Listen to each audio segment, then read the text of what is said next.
I just want to say that a lot of the things I say in this video are kind of weird and I do not agree with them anymore. This video was recorded when I was really early to the game, so just know most of the satire. Do not take this seriously, man. I need to remake it. Welcome to a new video. I know it's been a while. I'm back today. I'm going to be ranking a bunch of easy to get / baby 10 frames. Be aware, I'm still baby 10 and I could just have horrible mods for them or just be really bad at these characters, maybe not even understanding them. So I could totally rank a frame that's really good to be really bad in this video. Well, let's get into it. I'm taking too long. I do not need to be like a tutorial YouTuber. This is in no order whatsoever, so I'm starting off with Ember, who I actually do enjoy quite a bit, but if you don't understand her, it could be totally bad. The main thing about Ember is that you need to always have that shield on. The second ability is a must-have to have on. If you don't have it on, you're not playing it right. She has a fireball, a meteor, a shield, and an area attack. That was in... What? Why did I say in that order? You can get it pretty early on with minimal grind. I'm pretty sure just being a boss. That's pretty nice. And you can very easily make her deal lots of damage. Ember's probably my best frame when it comes to dealing damage, especially when you can get that bar to be top. You raise the fire bar by simply just using her second ability. As you deal damage with fire and stuff like that, and get damage, then it will raise the bar, and the higher the bar is, the more damage you deal with your abilities. And once you get it to 99, then it starts draining your energy quite a bit, so you gotta use your abilities a lot. But in my opinion, probably the best thing to do with Ember is first get that bar up to 99%, and then use her third ability, which is an area attack one. It will just absolutely vanish anything that's near you. Everything's gone. So in my opinion, especially because of where I'm at, I'm going to put Ember in S tier. I mean, that damage is hard to deny. Next up, we got Limbo, and I know how much people love this character, and honestly, I don't know why I put him here, because this is not an easy to get character, I don't think. I got him from circuits, so I don't have to do any of the grinding. So depending on when you're watching this video, you might not even be able to get Limbo really easily like I did. Limbo is insanely good for spy missions because lasers just don't affect him whatsoever, and if you can go invisible, then cameras don't affect him, so you can basically just walk through those missions. But he does not have any movement option, and he doesn't really have too good of a damage option, so because of those two things, I don't tend to use him in big missions, because I find I'm trying to use him a lot, but like, we're moving, so you don't really get to use him too well. Though I'm guessing it's because I just don't understand how to use him too well. I do like Limbo, I do like how he looks, but it's just really hard to get to use this guy, especially because he's kind of situational in my opinion. I'm sorry, but because I'm gonna have to put Limbo in D tier. Like I said, he's a good character, it's just really hard to get to use this guy good. But I do like getting to push people in different dimensions and doing time stops. Next up is Meg. This is a character I can get literally when you start on, so it's a pretty early to get. Personally, I love how you can do area control really well with Meg. I built Meg to have a big distance that she can reach. So her bubble, big distance. Her grab, big distance that she can just pull you right over to her. And I also love melee, so being able to just pull any enemy to me and have them stunned for a second, super useful. Personally, I'd say Meg is probably the best starter frame to pick. Though Meg is not who I started with, rather I built her later on. But Meg could be so useful for a Grinner if you're getting in one of those levels. If you ever use Meg's second ability on someone and you just can't reach them from there, then you can actually just shoot your gun at the bubble and you don't even need to get close to hitting them because it will hit them anyways, which is so useful. Like, come on, man. So Meg is definitely an S tier for me. I've already done 2 S tiers and we just started. I've only done 3, but whatever. It's hard to deny being able to just control any enemy near you. How can I say no to that? And if you're in a corpus area, you can use your third ability to strip shield and turn it into overshield for your teammates and yourself. And it does something else, I just don't know what that is. But yeah, S tier, probably the best starter frame of the 3. Next, we got Necros. I'm not a big fan of Necros. I built them really early on. Not a big fan. I heard Necros is really good for grinding if you're trying to get lots of materials, but I've never needed to do that, so... I do really like that first ability where you can just yoink someone and turn into your teammate though. Especially that fourth ability too. If you can use it right, super overpowered. But like, you can only use those after you killed somebody. And that fourth ability is only really good after you've killed a whole bunch of things. So like, you're basically at the end. Necros could be really good later on, especially with being able to summon all those enemies. And you're going to be in a lot of clumps later on. Maybe you really need to get those materials, but I don't know, for me, kind of sucks. Necros could be really good for defense missions, especially with that second ability where he just scares everyone off. But I gotta put him at E. I just don't like him. He's kind of bad for me. We got our second starter frame. This one's full. The speedy boy, the electric one, the zoom zoom, the zappy zappy can be good. Gotta love being able to go out as fast as a car and be going Mach 10 at the same time. It doesn't matter how much damage your gun or swords are dealing when you're shooting them at Mach 20. It does not matter. You're never in a sticky situation with Volt, because you can just run out of there. I don't know what you're doing. If you're dying with Volt, totally possible you just didn't give him any health. But I do love Volt, and there's so many build ideas I could do with him. Having speed, shielding, and damage in one character? Slow down! Only thing about it is that early on, it's gonna be horrible. What are you gonna do with speed early on? You still gotta do extermination and stuff like that. He's kind of good at everything, but not great at anything, if that makes any sense. So I'm gonna be putting him at B. Next, we got Vauban. I love this guy. He's such a good character. With all his balls, how can you not like him? Probably because you have a better character, but like he can juggle. That's just cool style points right there. He's a pretty great area control, especially because you can buy him. Like, you can get him really early just by going to the Nightwave store, whatever it's called. And if you can build him right, he basically has an orbital laser for his third ability. Vauban can pretty much kill anyone, as long as they're not protected. Then you're able to just kill them. It's super nice. The second ability is probably my favorite, especially because you're able to switch it to a dash, or switch it to basically be bearing a bear trap. The only thing is that he really struggles with killing anything that is shielded, because he has nothing against them at all. He's just a normal guy. Having nothing that can buff him, his teammates, or even protect, does kind of make him hard at sometimes. But like, he's good at offense. But I mean, overall, he's so good. I'm going to put him in S tier again. I need to slow down with these S tiers. Next we got Valkyrie. I love Valkyrie too. Valkyrie's a really fun character. Really good.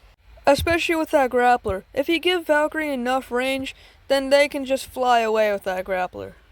And not just that, the grappler can also be used as area control, because if you hit an enemy, it sucks them all in and damages them a bunch. It's great. Valkyrie also has two abilities, one that debuffs all enemies, and another one that buffs all teammates. It's interesting. I don't use those like ever though. So, maybe I should. That'd probably make me a better teammate. But that was not what we're here for. My only complaint about Valkyrie is her fourth ability, the ult, is she just gets melee claws. It's cool, but like, it could be better.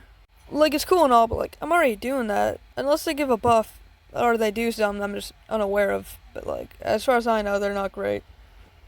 She seems really built around you wanting to use melee though. With her being able to pull people in, area just weakening everything, it seems really good. My only complaint is that there's no range. You know, like, her second ability where she weakens everyone in the area, it's good, but like, how much are you going to need to use that really to weaken like one enemy? I know it can weaken more than one, but like, as you can see in the footage right now, I'm not with clumps. She's really only good with clumps sometimes, really. Not just that, but it really tries to make you fly around, I feel like, with Valkyrie, which just makes it hard to ever get to buff your teammates. So I just kind of feel like her two middle abilities, 2 and 3, just don't really get used too much. And like, as I said before, her ult, to me, isn't great. So like, I gotta put her at A, because it's still really fun and still pretty damaging and useful though. Ah, my eyes! Oh, Rhino. Rhino was the first ever frame I ever got. People love saying he's an area control, but I do not agree with that whatsoever. Valkyrie's a better area control than Rhino. Unless I'm missing some, I guess ult is like area control at its finest, but like Valkyrie just does it better. I love being able to just have absolute tanks amount of health. As you can see in the top, I have a too much overshield. And he also gives out a damage boost, which I feel like is a lot more noticeable than some boosts like Valkyrie. He's oddly like the opposite of a Valkyrie, if that makes any sense. It makes sense to me. I feel like a better way to put him than an area control is definitely a tank. I don't know how people got the idea he's an area control. He's definitely more tanky than area. My only issue with him is that, like, he basically just has the tank going for him. Because, like, his first ability, kind of useless unless you can build it really well, which I just can't at all. And I mean, oftentimes, if you're not doing, like, defense, it's kind of hard to give out buffs, unless you're giving a bunch of range. Which I'm not going to put Rhino with range. Maybe I should. Now that I think about that, might fix a lot of my issues with Rhino, but that's past the point. Point is, he's kind of just limited to being a tank. Although he does deal a lot of damage, it's kind of hard to really get a good build with him, especially with him basically just having health running for him, which is never usually an issue for me. Though I'm pretty sure I think it's just because I built him horribly wrong, or I just horribly do not understand him. But at the same time, I never see people playing Rhino, so maybe I'm not horribly wrong. Overall, he's a good character, definitely something you should get for early on, because you can get him, like, immediately. But, like, I gotta put him on a B tier. There's just people that do what he does, but better. Oh boy, we got Loki. He's a character, that's for sure. Loki I'd probably describe as definitely more complicated. So, like, if you understand him, he's good. But if you don't, he's probably, like, one of the worst frames you could get. I'd say I'm probably somewhere in between, because I think I kind of understand him, but at the same time, I cannot use him well. I'm not a big fan of him, honestly. But I can totally see his possibilities. Because, like, if you understand, like I said, his abilities could be pretty good. Like, at first I thought his teleporting ability was bad, and now I think it's still kind of bad because it has, like, no range. So it's going to take a lot of work in order to make that good, but, like, if you can make it have a big range, that could be really good. And being able to have invisibility, the thing that my dog gives me, but his dummy is kind of good for defense, as long as it doesn't get ignored. It has an issue of getting ignored, that's for sure. And his ult doesn't really feel like it should be an ult. I don't know, something about it just doesn't feel right about that. But like I said, this dude probably has so many combos I'm not even aware of, and has so many more uses than I can even think of. But like I said, he's just a bit too complicated for me. I don't really want big complicated, I kind of want to be able to understand him. I don't know. I doubt there's that many Loki fans. Is there? You definitely can't nuke with this guy. He kind of feels like playing the equivalent of Pichu in Smash Bros, if that makes sense. But I think that's just because I don't understand him that well. I know I said I kind of did, but like I don't really understand him too well. I could definitely understand him better, that's for sure. But like, Loki's kind of my worst frame. If I had to sell one, it'd be Loki. So like, I'm gonna put him on E tier. Actually, no, scratch that. I'm putting him at F tier. I don't like this guy like at all. But I think I'm misunderstanding him. Like, I don't like him. Finally, we are at the third of the beginner baby Tenno frames. Excalibur. I kind of like Excalibur, not gonna lie. If you give him good range, the dude can fly away. It's fire. Not just that, you can make this dude look really cool, really easy. Like, look at me. I look sick. He's the type of guy where if you give him enough range, you're never out of range, even though he doesn't have a gun. He brought a knife to a gunfight simply because he knows he can run to you right real quicker than a bullet. I love just getting to bounce to one person and just keep on going and then get stuck in that because you accidentally did to too big of a bubble and now you're stuck there getting zapped by like uranium rain or whatever those laser beams are. And especially if they have a lot of range, they don't even need to be in a bubble. They just need to be like decent friends. So maybe range isn't great for him, but like, hey, I'm hitting everyone. Having a stun and it just stab everyone in your area and being in your area at all times is a pretty great setup, especially when you just whip out a lightsaber to deal even more damage with those. I would say there's the issue of having no such thing as range, but like, if you just give him a decent amount of range, he's never not in range. I'm definitely explaining him very poorly if you even understand what I'm saying. Point is, he's good, I like him. I wouldn't say he's the best starter, I'd say he's probably second best. Right in between, because like he can be good, but like at the same time he's not there for all situations. So I gotta put him at A, which is pretty good, but like, you know, could be better. Moving on. Oh no, not again. Ah, my eyes. Stop doing that, please. I believe finally we have Dagath. Is that how you pronounce it? I'm not quite sure, honestly. They have a weird name. A horse girl turned violent. That's basically how I explain it. I gotta say, Dagath deals way too much damage than they should. Like, really. It's a rarity for me when I find an enemy that doesn't get one shot by her. Like, if I set it up right, they will get one shot. It does not matter how strong they are. Unless they have a lot of shield. But, like, I just don't count people with a lot of shield in the equation. I'm not strong enough to count them in the equation yet. While I don't understand half of her abilities, I do understand that they help me deal damage or deal damage themselves, which is pretty interesting and great.